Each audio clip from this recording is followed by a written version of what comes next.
Se você investe em fundos imobiliários, provavelmente sua carteira ali deu uma quedinha, o IFIX, que é o índice de fundos imobiliários, amanheceu com uma queda forte ali, né? A puxada para baixo, agora começou a se recuperar um pouco, porque está sumindo alguns boatos e está aparecendo ali mais ou menos a informação como ela de fato é. E eu vou tentar te explicar o que está acontecendo aqui. Será que a CVM vai destruir os fundos imobiliários? Será que acabou de vez os fundos imobiliários? Eu vou tentar te explicar algumas interpretações do que aconteceu hoje, né? E vou também te dar o meu ponto de vista desse assunto. Lembrando, eu não sou especialista ali em legislação, né, cara? Isso aqui é muito complicado, então pode ser que alguma coisinha aqui saia errada, alguma coisa, eu corrijo no comentário se tiver qualquer informação incorreta, mas o quadro geral foi esse aqui, e aí eu vou te explicar o que aconteceu e o que eu acho que vai acontecer e o que alguns especialistas opinaram a respeito. Antes de mais nada, é importante você entender quem é a CVM. A CVM é a Comissão de Valores Mobiliários. A CVM é como se fosse uma polícia do mercado financeiro. Ela age ali buscando pessoas que tentam manipular o mercado, ela age ali buscando uma pessoa, né, que está envolvida, um diretor de uma empresa que está manipulando de alguma maneira para ferrar os acionistas minoritários. Então ela evita ali coisas absurdas de acontecerem. Ela age do lado do investidor. Ela existe para proteger o investidor, ela não existe para proteger as empresas lá. Aí você pode fazer suas críticas a isso da maneira que você quiser, entendo perfeitamente, porque é um órgão ligado ao Estado, de certa maneira, então claro, você pode ter e tem direito de fazer suas críticas, todo mundo tem. Mas a função dela seria proteger os investidores. A princípio é isso. E a CVM ela tem perdido ali orçamento anualmente, né? Não só desse governo, mas assim, em todos os governos ela tem perdido orçamento ali. Então existe algumas críticas de que estão sucateando a CVM, existe N críticas ali, existe muito profissional sério dentro da CVM, isso é importante a gente ressaltar, existe muita gente que trabalha correto ali, e é claro, né, como em todo lugar, deve ter gente ali que às vezes não sabe muito bem o que está fazendo, está na Disney. E aí a acusação que estão fazendo então é que alguém estava na Disney, eu vou explicar para vocês por quê.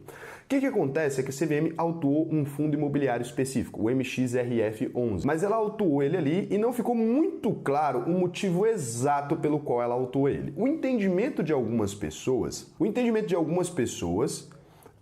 foi que a CVM autuou o MXRF11 porque ele tem prejuízo contábil e distribui dividendos. Então ela diz para ele ali que isso não poderia acontecer. Esse é o entendimento de algumas pessoas. E aí o que acontece? Não de poucas pessoas, de especialistas aí, tá? E aí o que aconteceria nesse caso? Imagina aqui que a gente está nessa sala aqui, esse aluguel dessa sala custa R$5.000. Eu tenho um contrato com o proprietário, eu vou ficar nessa sala por um ano e vou pagar para ele R$5.000 todos os meses. Essa sala vale R$500.000. Até aqui está me acompanhando? Então a sala vale 500 mil, eu pago 5 mil de aluguel e acontece alguma mudança muito brusca no mercado, uma mudança na curva de juros, alguma coisa. Esse imóvel que valia 500 mil, vamos supor que ele se desvaloriza para 250 mil ali. Então o imóvel naquele ano ali, por mais que eu pague para ele 60 mil reais, ele ainda está valendo 250 mil. Então ele tomou um prejuízo de 250 mil. Prejuízo contábil ali de 250 mil, né? E nesse caso, então, ele não poderia distribuir dividendos enquanto esse imóvel não voltasse ao valor normal. Nesse entendimento, é simplesmente absurdo. Esse entendimento não faz sentido algum, porque boa parte dos fundos imobiliários, eles não vão conseguir distribuir dividendos ali. Isso seria uma loucura, né? Vários que trabalham com crise, com CRAS ali, que sofrem de marcação a mercado, que são fundos de papel, eles teriam problemas gravíssimos com isso, cara. Não dá nem para colocar. E boa parte desses fundos são os que os investidores pequenininhos acabam preferindo, né? Porque aqueles ali que tem uma rentabilidade às vezes maior, porque não estão vinculados a imóveis de tijolo e tal. Então isso aí, cara, seria um desastre completo, né? Por hora foi o MXRF11, mas se esse é o entendimento, putz, ia se estender para um monte de outros fundos imobiliários. A gente ia ver uma complicação doida. As consequências disso aqui seriam vários fundos imobiliários se tornando completamente inviáveis. Isso aqui ia virar uma loucura. Isso aqui, se esse for um entendimento, ia virar uma loucura. E aí, para completar de agravar, esse entendimento também poderia ser levado ali para o Fiagro, que acabou de existir, e esses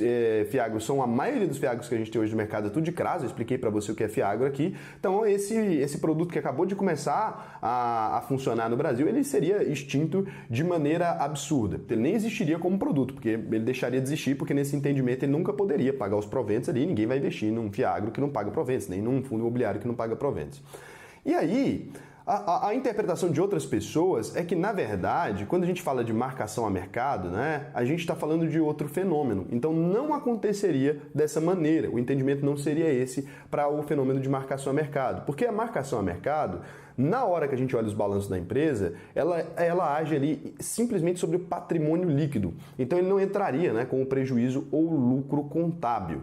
Dá para interpretar assim porque por mais que aquele título tenha sido remarcado a mercado, já expliquei que é marcação a mercado aqui também, aquilo só entraria no caixa da empresa se fosse vendido, ou aquele prejuízo só sairia do caixa da empresa se fosse vendido, né? Porque ela teria comprado por um valor, vendido por um valor menor. Enquanto ele está ali como patrimônio ainda, isso não se alteraria. Então as pessoas estão dizendo que, na verdade, o MXRF11 ele teve prejuízos reais e ele já tinha passado por outros problemas ali, ele já tinha sido criticado de outras maneiras. Então o que acontece o caso do MXRF11 ele é diferente desse caso que as pessoas estão falando. É importante entender então que isso pode não ser assim na verdade. E aí, como ele é um fundo ali que a cota estava barata e muita gente comprava e tal, então assim, existe muita gente defendendo o fundo também e existe a posição oficial do fundo. Então existem esses dois entendimentos, que não foi isso que aconteceu e que foi isso que aconteceu. A CVM ainda não falou mais nada, então estou esperando aí a CVM falar. Então vamos aqui entender agora o que a CVM falou na prática, as palavras da CVM e depois o que o MXRF11 se defendeu de alguma maneira. O documento da CVM, nas palavras aqui do diretor relator ali da CVM, diz o seguinte, a decisão da CVM foi: estabelecer a vedação da distribuição nas situações em que o montante a distribuir, amparado no regime caixa, seja superior à soma do lucro contábil do exercício dos lucros acumulados e reservas de lucros de exercícios anteriores. Então, na prática, o que ela quer dizer? Você não pode distribuir, o que parece óbvio, você não pode distribuir aquilo que você não possui, aquilo que você não ganhou nos outros anos anteriores, porque você estaria distribuindo ali uma parte do patrimônio de alguma maneira. Sei lá o que você estaria fazendo, né? Para conseguir fazer essa distribuição.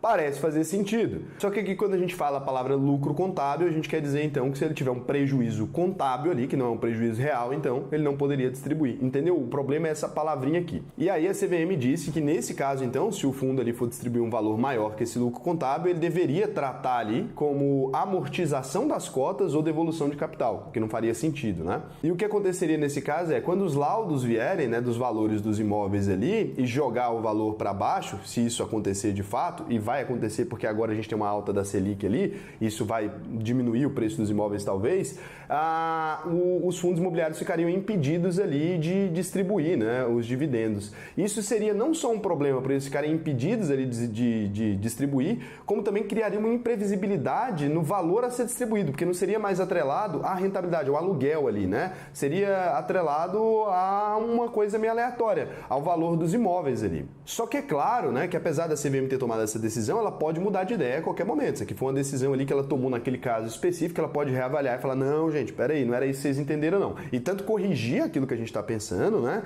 ou corrigir isso que os especialistas ali entenderam dessa maneira, ou realmente falar: é isso, mas não é bem assim. Então isso aqui pode se modificar de alguma maneira. Por hora, essa foi a interpretação ali, que é um cenário meio caótico. Essa interpretação de algumas pessoas seria uma baguncinha ali. Se a CVM realmente fez isso, aparentemente, realmente está com baixa de orçamento, porque eles não sabem o que estão fazendo. Eu quero pensar que não foi isso. Então a administração do MXRF11 grilou ali e foi falar com a CVM. Então eles falou assim, ó, a resposta deles assim, literalmente. Então, o MXRF11 destacou que sempre adotou para a distribuição dos rendimentos do fundo procedimento que atende ipsis literis à orientação e entendimento das áreas técnicas da CVM vigentes até então. Portanto, a administração do fundo reforçou que segue avaliando as implicações da decisão do colegiado, bem como eventuais providências administrativas a serem tomadas. Por fim, aí, o MXRF11 destacou que encerrou o exercício social de 2021 com lucro contábil, já considerando os resultados acumulados de exercícios anteriores. Entretanto, dado que as demonstrações contábeis e o relatório do auditor independente ainda estão dentro do prazo de conclusão, é possível que tal apuração sofra alterações, o que pode afetar os futuros rendimentos ali. Então, em resumo, até que a gente teve lucro até aqui. Só que quando chegar esses novos laudos ali, tudo pode se modificar esse lucro, a gente talvez não consiga de fato distribuir. Então é uma doideira isso aqui, cara. Ninguém sabe ainda o que vai virar aqui, eu vou trazer mais informações para vocês. Eu acho que realmente foi um equívoco, isso aqui não faz sentido, essa interpretação. Talvez o que eles estejam entendendo aqui é outra coisa, que seja um outro problema, então eles vão ter que ser mais claros talvez com essa resposta. Inclusive deve estar elaborando, porque isso aqui já deu um bafafá danado, porque vários fiagros deixariam de existir, vários fundos de papel deixariam de existir, e não faz sentido nenhum, né, a CVM tomar